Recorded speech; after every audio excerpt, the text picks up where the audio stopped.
Good evening, ladies and gentlemen, and welcome to the Marines Memorial Club and tonight's Meet the Author event with Scott Huesing. Since opening its doors in 1946, Marines Memorial has had as its mission to honor the legacy of military service. Marines Memorial does so through programs designed to commemorate, educate, and serve, and to act as a living memorial for our nation's finest. Our programs, including this event tonight, are made possible through the generosity of our members and our donors. Please support the Marines Memorial Association by becoming a member or donating today. The most important Marines Memorial program is to honor and recognize Gold Star families. We have Gold Star families here in attendance tonight, and I wish to take this moment to recognize their sacrifice. My name is Philip Sprinson. I am your moderator tonight, and I am very familiar with the story you are about to hear because, like our author, I also served in Ramadi, Iraq. That author and our guest tonight is best-selling author Scott Huesing. He is also a member of the Marines Memorial Association and a 24-year veteran of the United States Marine Corps, serving as both enlisted and a commissioned officer. He is an infantry officer who retired at the rank of major. He conducted 10 deployments through his career, visiting over 60 countries worldwide. During combat deployments to Iraq, Afghanistan, and the Horn of Africa, he led, planned, and conducted hundreds of missions under austere and challenging conditions. His new best-selling book, Echo and Ramadi, is a snapshot of the multinational forces surge in Iraq in 2006. It is a captivating story of Echo Company, 2nd Battalion, 4th Marines, which Scott led during the Second Battle of Ramadi. His true life account provides keen insight into a story that may be unfamiliar to readers, but which is very familiar to those who lived through it and fought there. Echo and Ramadi was written to honor the sacrifice and spirit of the Marines and sailors Scott led. It is his tribute to them and his honor to share their story with you tonight. Scott dedicates his time traveling to military bases, NROTC programs, veterans organizations, Gold Star family events, and corporate leadership conferences to bring his message of his epic journey and share the story of his Marines. He is sought out to provide professional military education to active duty military units, sharing his stories of leadership and combat experience and the importance of writing about them. Scott is also the executive director of Save the Brave, a nonprofit that connects veterans dealing with post-traumatic stress and provides them outreach programs to build their character. Scott is the president of the 2nd Battalion, 4th Marines Association, a nonprofit that provides assistance to veterans and active duty Marines. Ladies and gentlemen, please welcome our guest, Major Scott Huesing.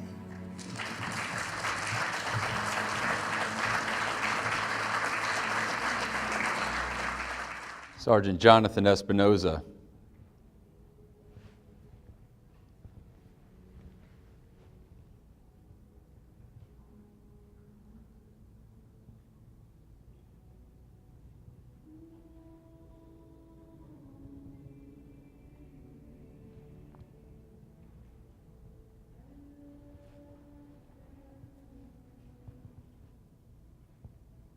Jonathan Yanglin.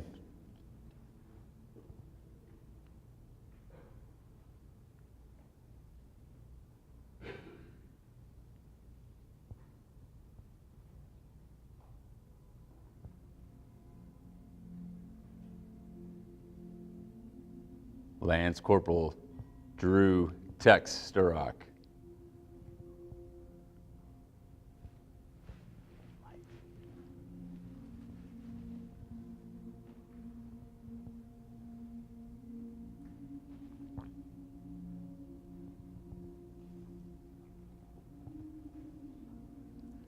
Corporal Dustin Libby.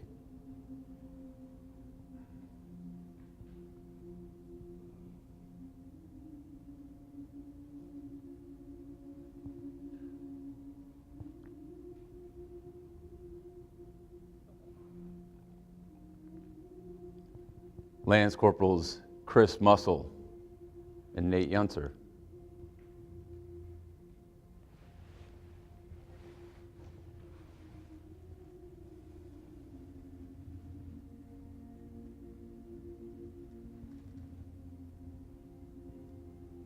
Ryan Bolin, Jeremy Vandergriff,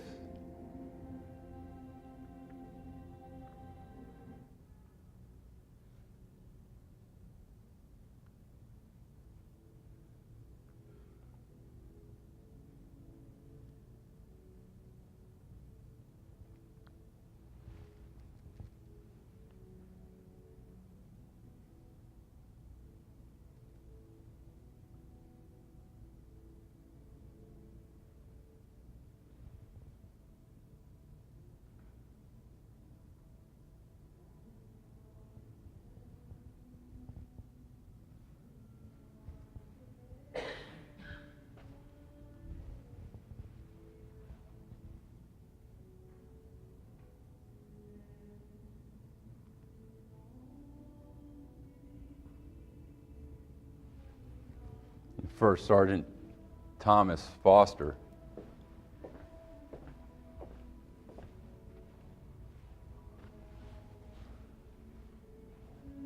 These are just some of the men, the Marines, that I led in Ramadi in 2006.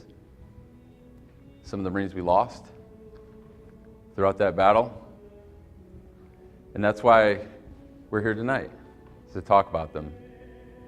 Because it's about these people, these Marines, and the power of human connection that really allowed us to fight and win and survive on what was one of the deadliest battlefields in the country of Iraq at the time. It is my tribute to be able to tell their story, because it's through being a Marine, being a commander, and through my writing that I've been immersed in this amazing network that really sits here before me tonight, you. And there's plenty of familiar faces as I look out. But this network is so important. It's really what allowed us to survive on the battlefield, but it still sustains us to this day. It's an amazing force that's almost indescribable. And to be able to write about it and to be privileged to share this story with you is important. And I want to share a piece of that through my journey that I recently received from one of our Army brothers that we fought with in 2006 in a recent email from Staff Sergeant Phil Morehouse. So I received this email late one night, and the email read, "Dear Sir, I'm probably sure that you don't even remember me. I was a staff sergeant, Task Force 19 Infantry, and I was in the S1 shop.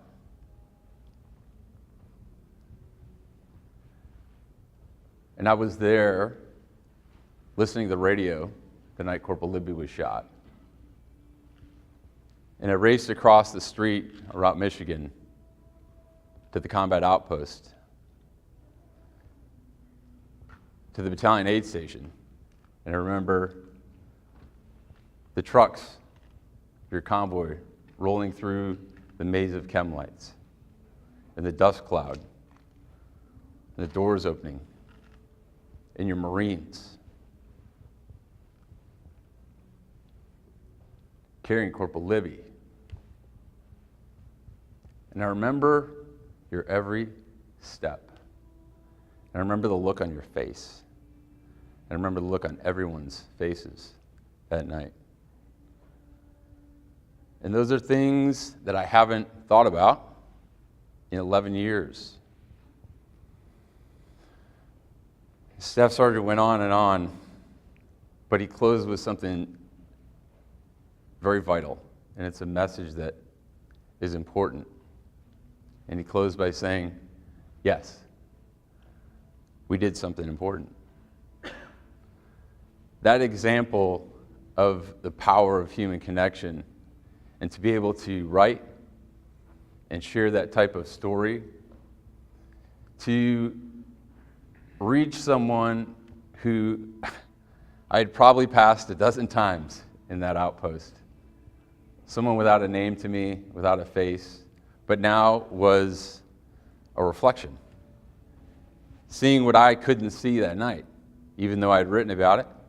I knew it firsthand because I was there. I was in that convoy.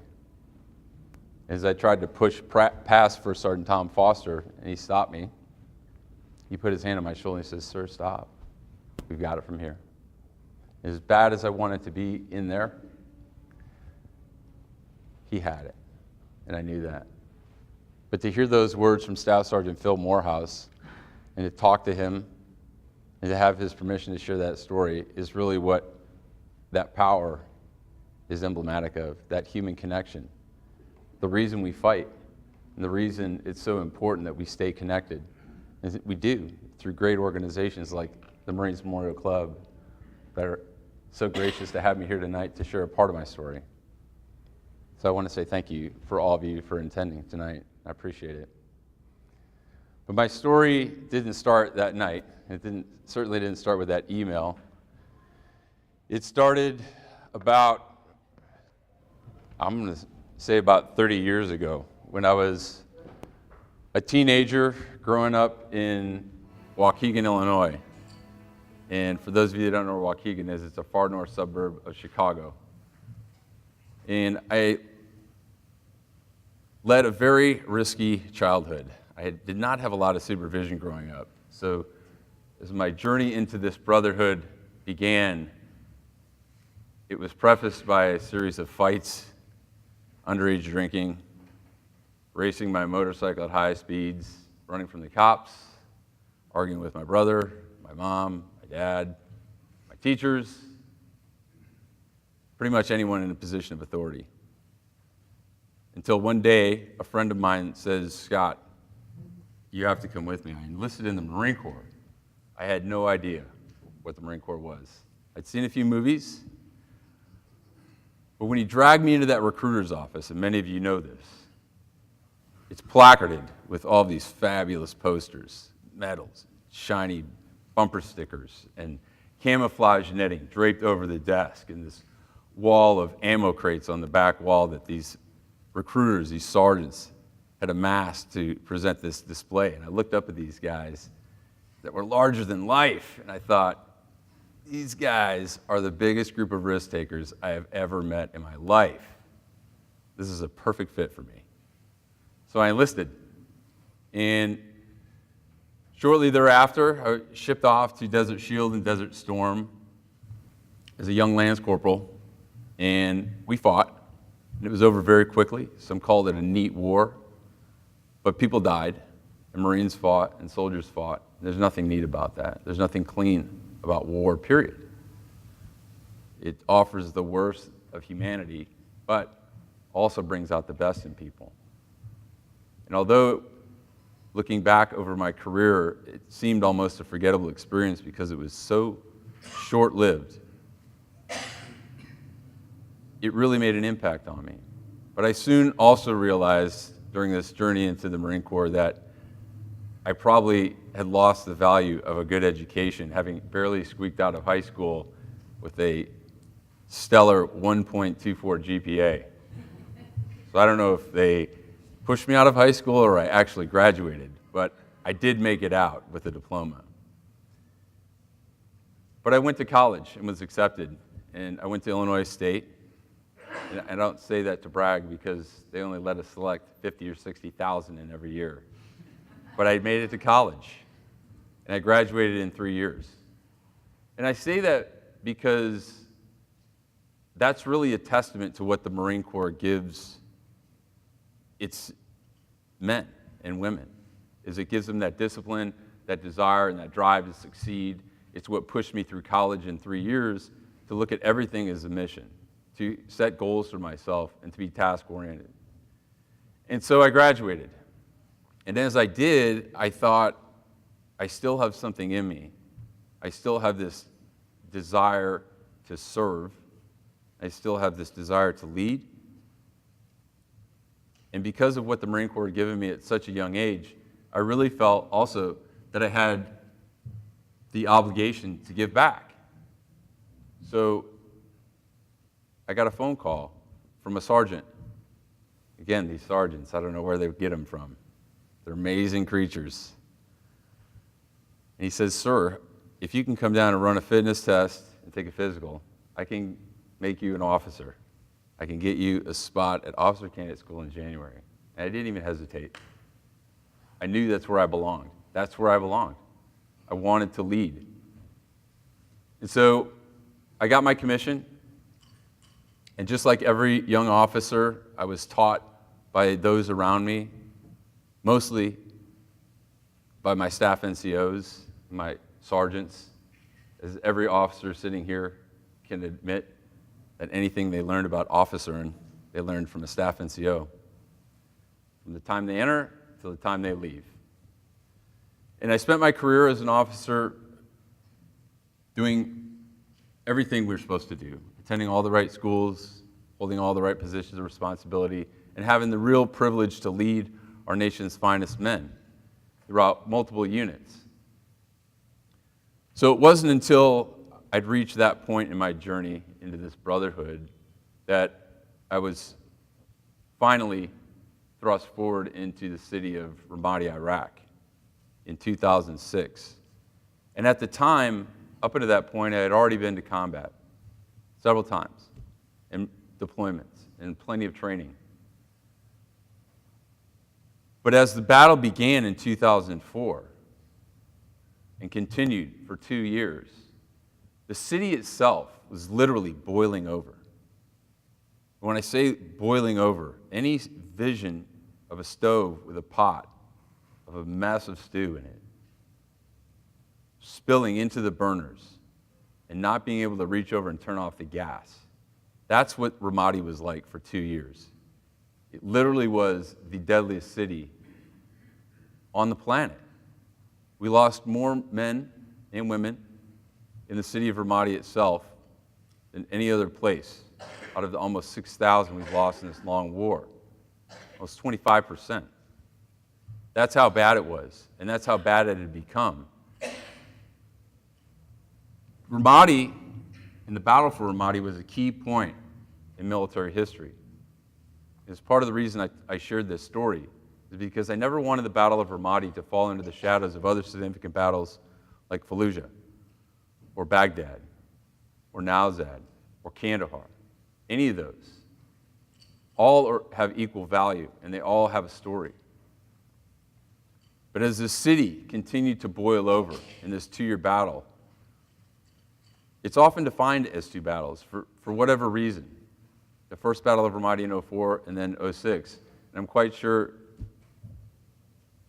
the moderator, Phil Sprinson, would argue with me that because he was stuck there in 2005. So I like to define that battle as a 2-year battle. So how do you fight in one city for 2 years that's just spilling into the burners? How do you clean up that mess? Well, we never quite figured it out in that city. 2nd Battalion, 4th Marines fought there in 2004, and they fought hard, and they lost a lot of Marines. And then we transitioned. We had other Marine units going back in, but each time there was this give and play with the governance, with the security, with the military, and they were never quite ready to really accept responsibility for that city, which was the capital of Al-Anbar province. This was key terrain. This is where the insurgents had decided to fight. And in 2006, when President George W. Bush ordered the surge strategy, along with General David Petraeus, Ramadi is where they were focused. Because up until that point, we'd been playing this giant game of whack-a-mole across all of Al-Anbar province, in the whole region, constantly hammering down the insurgents in every single city, pounding them into fine dust in many cases, or pink mist. But in 2006, when the surge came and we flooded the battle space with tens of thousands of forces, we were part of that with the 15th Marine Expeditionary Unit. Echo Company, 2nd Battalion, 4th Marines, along with Fox Company, was sent to Ramadi. And we fought underneath the 1st Brigade Combat Team, the Ready First. And under them, we were kind of farmed around, a bit of scab labor, so to speak, to cover down on all of those heavy pockets of resistance that kept popping up in the city of Ramadi itself. So during that time, the Army used us as what one of my commanders calls me, a blunt weapon of war, because we wielded such tremendous combat power. I had over 250 Marines, soldiers, sailors, airmen, all at my disposal. And I was very unabashed to take anyone with a rifle under my command. They were a combat cameraman, or a medic, or an interpreter, or a civil engineer, or a biometric scanner, or a special forces retiree who was doing biometric scanning. They were welcome, as long as they were qualified and could carry a rifle, and I sent them all to my first sergeant. And we expanded and we grew. So that type of thinking may have seemed a little unconventional at the time, but it really added leverage that we needed for my commanders to utilize our company to be as effective as we were at doing what Marines do best, attacking and killing the enemy. And that's what our mission was. There's no way to sugarcoat that. Our mission was to kill or capture anti-Iraqi forces. And that's what the Marines did, day in and day out, sometimes fighting 5, 6, 7 times a day in direct contact with enemy forces, up close, street to street, house to house, room to room, door to door, every corner they turned. They never knew what was around it.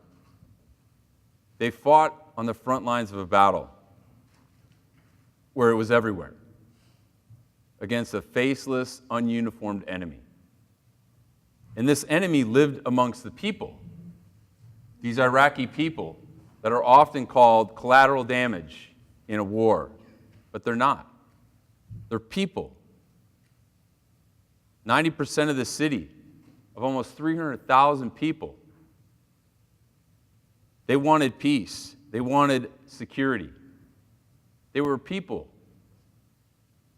They had sons and daughters, and they wanted to go to college. They wanted to get their driver's license. And that's what the Marines were also there to do, was to protect them. Because Marines do a lot of things great, and I'm a little bit biased. They absolutely attack and kill the enemy with unbridled ferocity and shoot the rifle straighter than anyone else. But they do it with honor. And every day that my Marines fought, and every time they had to make those life and death decisions at a split second, I could never have been more proud of my guys than I was during the time we fought in Ramadi. Because they did another thing that Marines do great, and that's help people that can't help themselves. It's really the true spirit of what Marines do. Because in Ramadi at that time, and even in Ramadi today, as we continue to fight in Iraq and Afghanistan, the Horn of Africa, and other places around the globe, our Marines are still doing that. And that can never be marginalized in any mainstream media or in any room or any book, because our sons and daughters and our brothers and sisters are still doing what we do best.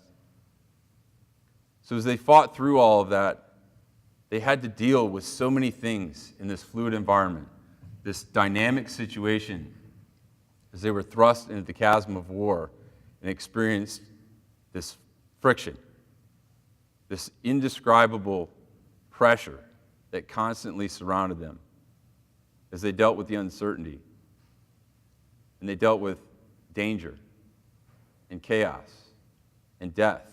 All of these things, this friction, which sometimes I write about as a complete paragraph. That's how complex it was for these young men to deal with this type of friction. And they were young.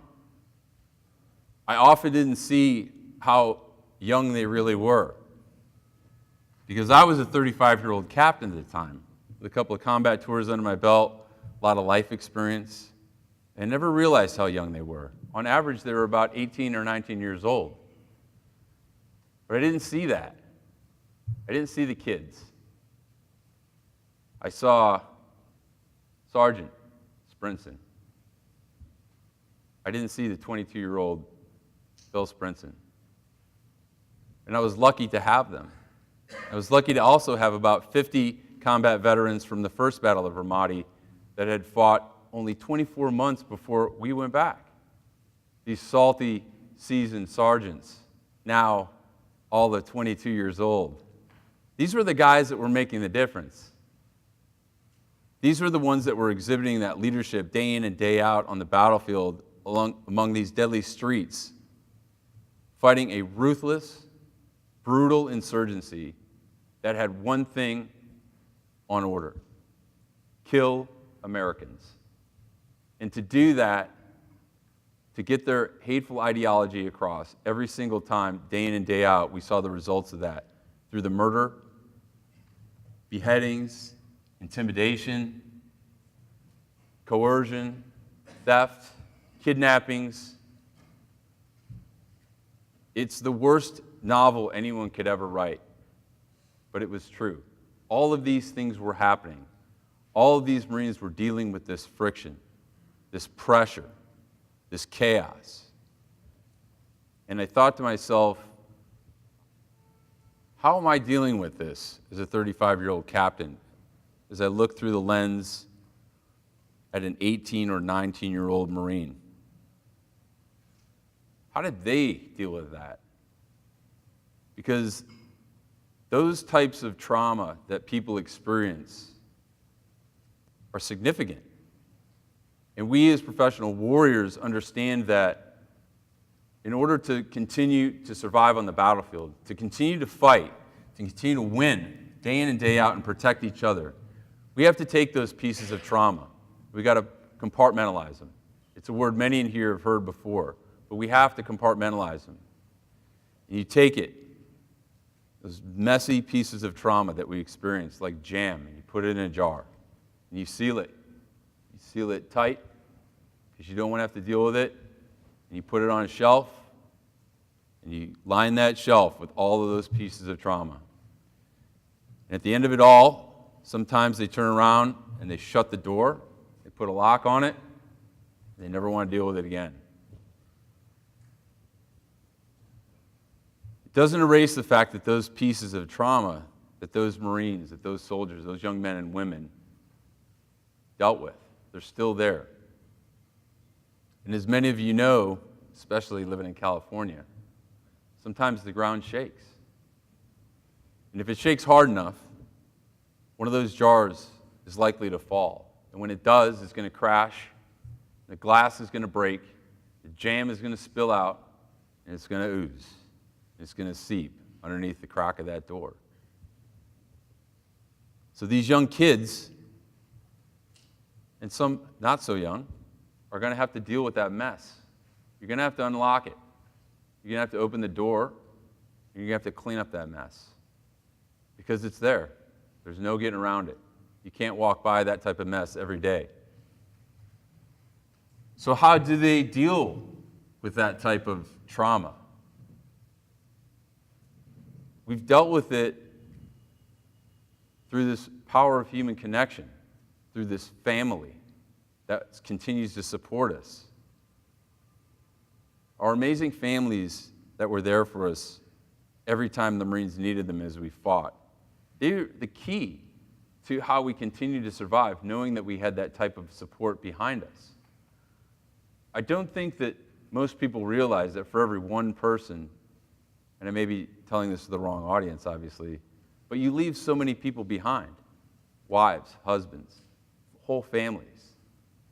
And the thought of that child grabbing the shoulders of his dad, not knowing he's going to come back. That family's still left behind. And we go off and we do what we have to do as Marines and soldiers. And through this family and through this power of human connection, that's what continues to sustain us. That's what helps us deal with some of the mess. And we're not alone. Because there's others that understand what we've dealt with. Our Gold Star families obviously do, because they lost. And we can understand that loss only because we lost a brother or a sister. But they lost a son or a daughter And when you lose a kid, there's no way to replace that. But these Gold Star families that I love and write about in Echo and Ramadi, Diane Layfield is one of them, Josh Lane is another one. They are such an amazing group of people, and I'm so proud to be a member of this club that honors them every single year, because they do a remarkable thing, and I only describe them as extraordinary people, people that can lose so much, yet continue to love us so much despite their loss. And as they do, they still continue to carry this torch that shines this light for so many Marines and soldiers and everybody that are still struggling to find their way through the darkness. I honestly don't know where people like that come from. San Francisco, Fremont. They're here, though. They're right here amongst us. And that's what I'm talking about, is the power of human connection. And these people have come into my life, sometimes through tragedy, sometimes through good times. But despite everything, they're always there for us. Our families are always there for us. And that's what sustains us. And so through all of the journey and all of the fighting and the brutality and seeing some of the worst things that humanity has to offer, and through all of that friction, that power of human connection has helped us in so many ways transition our lives so we eliminate the risk that we're prone to. I started off by saying I led an early childhood of risky behavior. Well, it probably took me a lot of years, a little bit of time, and some wisdom to understand that despite growing up and having learned lessons early on, that patterned lifestyle of risky behavior, that spilled over into my adulthood. It absolutely spilled over into my career in the Marine Corps. And when you're in the Marine Corps, as many here know, that type of lifestyle of high risk, of living on the edge, is perfectly acceptable. It's almost revered. Those that take the most risks are the most respected. There's entire floors of this hotel with plenty of heroes better than me that have taken those risks. All you have to do is press the elevator button on every single floor and you'll see a picture of them. But that type of risk, I found, was becoming very detrimental to me as an adult. Not only to my health physically, as I continue to take risks, but mentally. And I think through those series of successes and failures and relationships and wins and losses and being able to share and communicate the story, I understood that that risk was something I had to eliminate. It was really something that was, in the end, going to affect me, and it was going to affect everyone around me. So to do that, we press through and try and find ways to eliminate that risk. And it's a difficult thing. But through this network and our brotherhood, I still get phone calls to this day of Marines that are hurting. And again, through much wisdom and age and those that taught me, I've also learned that it's all right to not be perfect. Because there's certain points in everyone's life where you slip, right? I see some heads shaking. Because that's life. It's slippery. And throughout my career or throughout my life, there's been times where I've slipped. I've fallen. You can almost feel it sometimes. That traction, the earth beneath your feet kind of gives way You can see it coming, and you know you're going to slip and fall. And it's all right. It's all right to fall. It's part of life.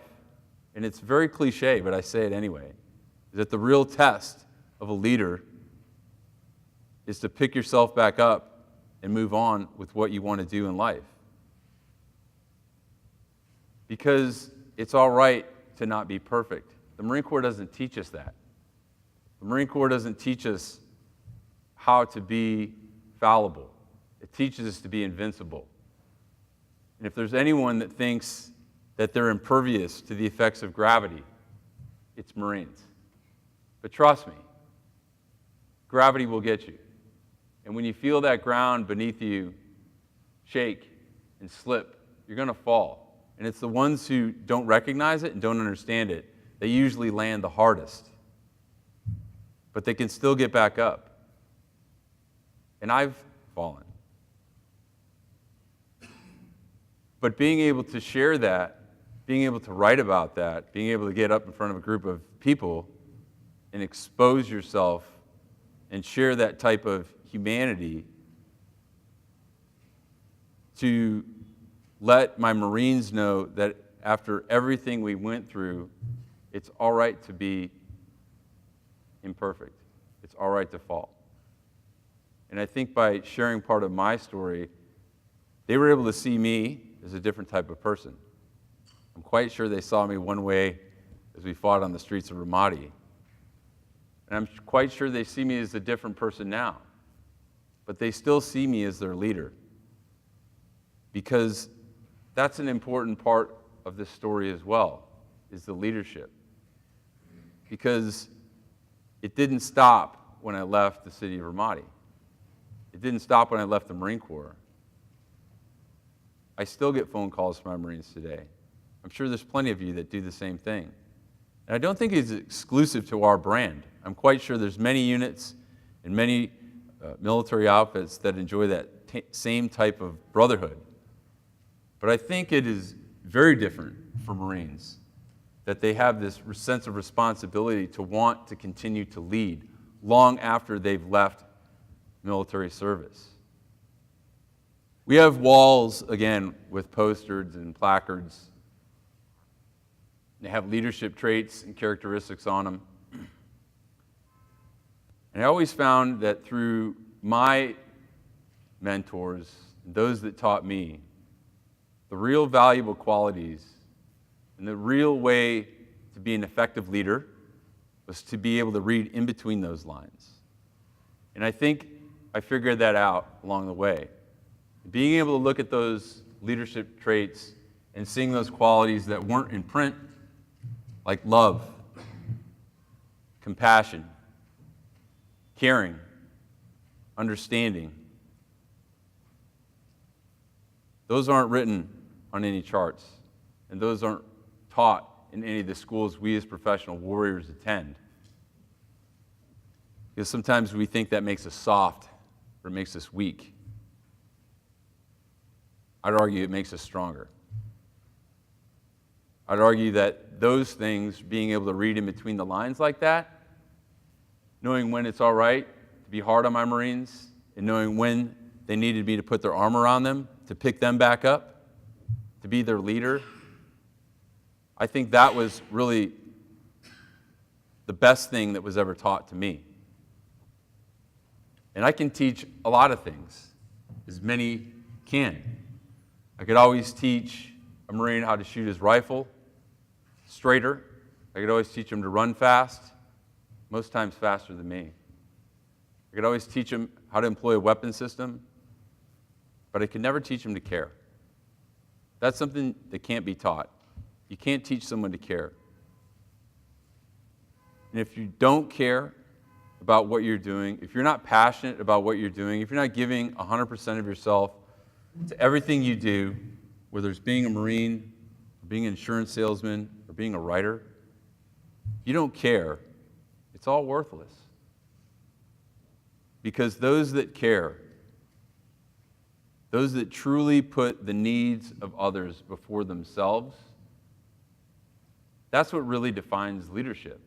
And those are the things that have sustained me throughout my career as a Marine, as my time in the corporate world, through my relationships, through this new journey I've been blessed to experience as a writer, which is also frustrating at times. But it's brought me closer. It's brought so many people into my life.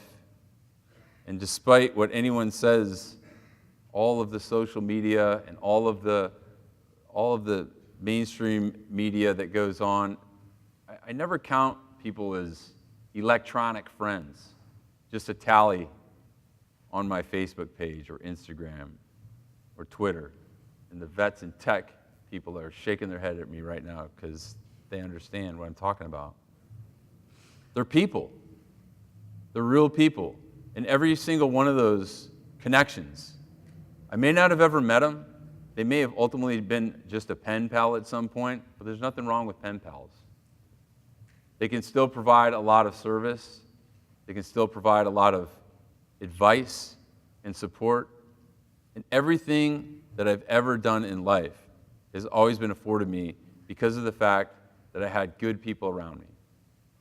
And whether it's through technology, whether it's through human interaction, whether it's through travel, those people, these Marines, you sitting here tonight,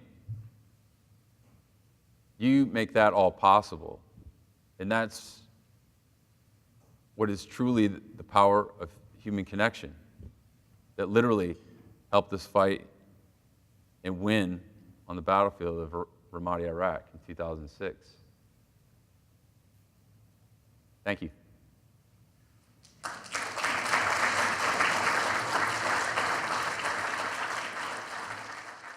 Scott, the first question, you mentioned that you had Marines who had served in Ramadi before in 2004. How did it affect you, and how did it affect how you prepared your unit, knowing that you had Marines who had seen combat in the city in a prior deployment? I got kicked out of Expeditionary Warfare School, which is a school for captains about ready to take command. Not literally, but they graduated me early because they said, you need to go to 2nd Battalion, 4th Marines. They need captains. So you're not going to walk across the stage and get your diploma, much like in high school. It's kind of some karma coming back. But I checked in after driving all the way across country. I kissed my wife in the driveway of our Virginia home and said goodbye. Got there on a Wednesday, checked in on a Friday, parked my Jeep, was living out of the company office of the battalion CP, and that next Tuesday, I was at 29 Palms, my old stomping grounds, ready to train my Marines for combat. It was a pretty quick turn for me. But when we got to the high desert, this fabulous jewel of the Marine Corps that most people don't like to talk about too much because everyone will be requesting orders there, I showed up, and I got all the Marines together, all the sergeants and the NCOs, and they all knew who I was. And as Marines, we're kind of like dogs. We sniff each other out pretty well. We research, find out what your scouting report is, where does this guy come from, what's she do for a living, what's his background. And all of those sergeants and corporals, those salty, seasoned vets of 22 years old, they all knew who I was. And I think that allowed them to put their confidence in me. Not their trust yet, but their confidence. And as I talked to them, I wanted them to understand the importance of this training. And as we went through the rigors of that in the high desert, in the heat of the early summer in 29 Palms, those Marines trained their younger Marines harder than anything I'd ever seen. And I almost expected this high level of bravado from these salty, seasoned 22-year-olds who had been there and done that. But it absolutely was not the case. They had been through so much in such a short amount of time. They were all ready to step up to that next level to become a teacher and a mentor. And already I could see them putting their arms around these junior Marines in training, telling them how this will save your life. This is how we communicate. It was everything that epitomized what General Lejeune said about the teacher, mentor, scholar relationship. That network of those that have been there and done that teach. And that's the beauty of the Marine Corps, is there's some that say those that can't do teach. Well, in the Marine Corps, those that have done teach. And that's what makes us a remarkable organization, because only the best, only those that have been there and have that experience are put in positions where they can train and teach. So as I looked at these young sergeants and corporals, at that time they came up to me during the middle of the training, and I said, "How's it going?" And one of the sergeants came back to me, this exasperated, dirty, tired, gaunt look on his face. And I remember as if it was yesterday, he said, "Sir, this is some of the best training we've ever had."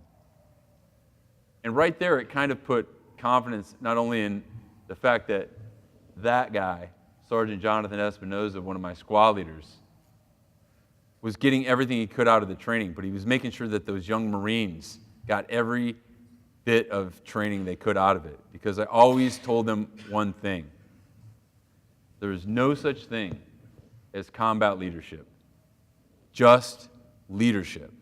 And I wanted them to train as if every single day was the last day. And at that stage, the clock was ticking. You know, with what you're doing today, do you ever miss the excitement or the terror of being in the Marine Corps or serving overseas?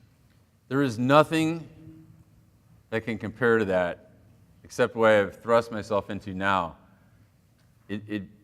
Getting up in the morning at 5 o'clock and getting my girls out of the house, and then sifting through piles of emails and managing social media at age 48 is absolutely more thrilling than anything I ever did in my Marine Corps career. It's not. There's no replication. There's absolutely nothing that will replicate that type of thrill, that type of adrenaline, that type of bond that people have together. To see each other hurt and die and laugh and care for each other, there's no way to ever replicate that. Nothing ever made me happier than seeing my Marines taking care of each other. And I don't care if it was one of my corpsmen wrapping the ankle of someone that had gotten shot, or a Marine handing him a piece of his food because he was too forgetful and he left it back at the patrol base. And you witness these small moments of brotherhood from behind at times as I watch him hand him a box of crackers from his MRE. So I miss that. I miss the people. I don't say necessarily that I miss the excitement, but despite all of that, the fighting, the adrenaline, the friction, I think that's probably the hardest thing for most to deal with. Is, for me, it was never missing the fighting or the explosions or that type of, graphic scenes of war. For me, the real adjustment came from the absence of that friction. Not having that friction in your life is something that you need to calibrate as you move on and you transition. And I think the Marine Corps does a great job for transitioning veterans into the workplace, but I think we still have a long way to go to transition them psychologically or prepare them mentally on how to act and behave and cope and deal with it. And again, it's through this network, and I attribute a lot of it to social media. You can call me a millennial lover, and I am, but yesterday I got another instant message from a sergeant in Ramadi that saw this event post here tonight. He's across the other side of the country, so he couldn't be here. But he reached out through that medium, and he says, "I still am dealing with what I saw in Ramadi. Full stop." I said, "Give me your phone number." I called him. That's immense. But I don't miss that risk. I think there's ways that people need to find ways to replace the friction. Some guys do it through exercising fanatically. Some guys do it through racing cars. Some guys do it through hiking. A great friend of ours and Marine Memorial Club supporter, Jonathan Hancock, he decided to take off on a hike. It took him about 5,800 miles to finish it, but he did it. But everybody's got an outlet. Maybe you write a book. I'm not saying writing a book's for everybody, but you have to find a way to replace that type of friction. You have to find a way to express yourself in other ways, because if you're not a Marine doing it, there is no other way. What advice would you give to people who need to help family members post-deployment? If someone has a loved one with a full shelf and that trembler starts, how would you advise that they can assist them? Well, I think recognizing those that are in need is tough. I did a couple radio shows this morning, and a similar question was asked, and it's the same answer I get every time, because it's really the only answer I have is, how do you respond to someone that's dealing with that? If there was ever a job qualifier or a resume builder that people should be proud to put on their application, it should be, I have this level of post-traumatic stress. Guys that are in the military, cops who deal with gunshot wounds, firefighters who pull children out of burning buildings, and adults with the skin peeling off of them. If that's not a job qualifier for what you do, I don't know any other vocation that's suffering from the effects of post-traumatic stress can be identified. And then in the other categories, how did you learn from it? How did you grow from that trauma? How are you today? So when our military members come back and we have to address those issues of post-traumatic stress, a lot of them will ignore it because it makes you weak. It makes you less of a Marine. And they shelf it, and they don't want to deal with it because of that stigma. And I think we've moved forward a little bit, but we still have a long way to go about addressing this type of behavior. We've embraced so much change in the Marine Corps over the last 20 years. It's impossible for me to think that we cannot frame this problem and come up with a solution to how to help our young Marines who do 2, 3, 4, 5. I met a sergeant in Canada who did 12 deployments, Special Forces. 12. You don't think that guy's got a closet full of jam? He's got a cellar full. But to really help them is to really identify the problem and reach out to them. You really have to do. I mean, there's a time for talking and there's a time for doing. I don't spend my whole life up on a stage talking. The other 90% of it I spend writing, I spend reaching out, I spend connecting, I spend picking up the phone and doing. Because that's the most important thing that people can do to help veterans, is to give of your time. Give of your money to organizations that help our families and veterans with post-traumatic stress. And at the end of it, if you can't do any of those things, listen. That's something that took me a long time to figure out, to be a good listener, which is ironic, coming from a guy that spends the majority of his life as a public speaker. But it's important because their stories matter. And often, if you stop and listen to what they have to say, they'll tell you what the problem is, and you'll find a way to help. Scott, you mentioned looking at your Marines, and you said that you would only see the Lance Corporal or the Sergeant. You didn't see the 19-year-old or the 22-year-old. That reminded me of a story of Thomas Ricks, who wrote a whole book about Marine Corps boot camp. And his inspiration was when he was a foreign journalist in Somalia. He went on patrol with a squad of Marines, and when he came back, he was shocked to find out that the squad leader, who literally was making life-death decisions out there with him, including Thomas Ricks' own life, was 21 years old.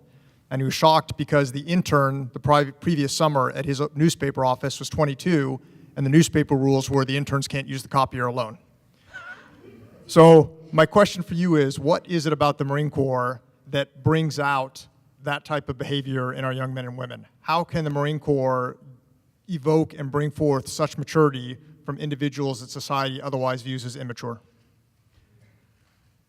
Well, I think we've been largely successful of eliciting that type of behavior from our leadership. It sure isn't from our doctrine, because we've got the best doctrine the 1980s had to offer.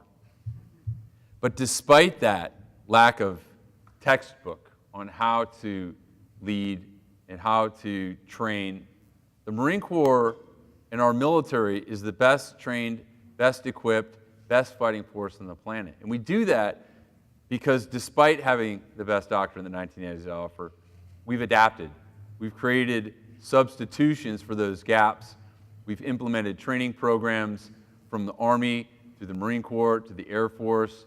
And although we may have some systematic failures, some programmatics that need addressing, at the individual level, still to this day, because I hike up to Camp San Mateo and see the 5th Marines up there almost monthly. They've got some of the best gear and equipment that I've ever seen in my life. And it continues to grow. And that's what really helps these guys. And to do the things they do at such a young age is remarkable. And I'm going to share a little bit of a story I just wrote about generations. And that every single generation we've had in this country thinks that they did it better. From the greatest generation, the silent generation, to the baby boomers, to Gen Xers, me, guys that chose not even to give themselves a title, to millennials. Every single one of those generations has always done it better and looked at that younger generation and said, they're never gonna make it. Too much technology, too much Facebook, too much Atari, too many checker games, everything. You're just never going to do it. So I've really beat down with the whole I walked uphill to school in the snow both ways adage. Because we as Americans don't breed generations. We breed greatness. And to think that because this Gen X or this millennial generation, because of new technology and new training and improvements in our technology, are going to be the demise of our 250-year existence, I got news for everybody. It's not. When I was a lieutenant, before we went into Iraq during the march up, my peers said, these Marines are soft. They're not going to make it like our Vietnam vets. To our Vietnam vets in the room, I want to say Happy Vietnam Veterans Day to all of you that are sitting here. So they said, they're not going to make it. They're not as tough as Vietnam vets. Guess what? I said, they're tougher. They're better. Because that's what the Marine Corps and that's what America breeds. And guess what? I was right. They were wrong. And I still believe that to this day with this new generation. So if you think that the millennials, despite how they're thrown under the bus daily on mainstream media, who do you think is in Iraq right now? Who do you think is in Somalia today or in Kandahar? Who do you think is protecting us as we go to sleep and turn the lights off at night? I went to the birthday ball this year, and I can't remember, and Diane was there with me. I have some memory issues. And I always love it when they say the birth date of the youngest Marine. What was it this year? It made me feel old. I know that. It does every subsequent year. So to answer the question is that I have immense faith in every generation. As long as we have this network and this family of supporters that are willing to get behind those that are willing to serve. Because that's what makes us great, is we have these people that come from these families from across our entire country that are willing to raise their hand, take an oath, and serve their country. And they make that decision freely. And they're the best we have. And we're better because of this family, our Gold Star family. They didn't raise their hand, but they're still here for us. And we're very lucky to be a part of that. Join me in thanking Scott for his time tonight. Thank you.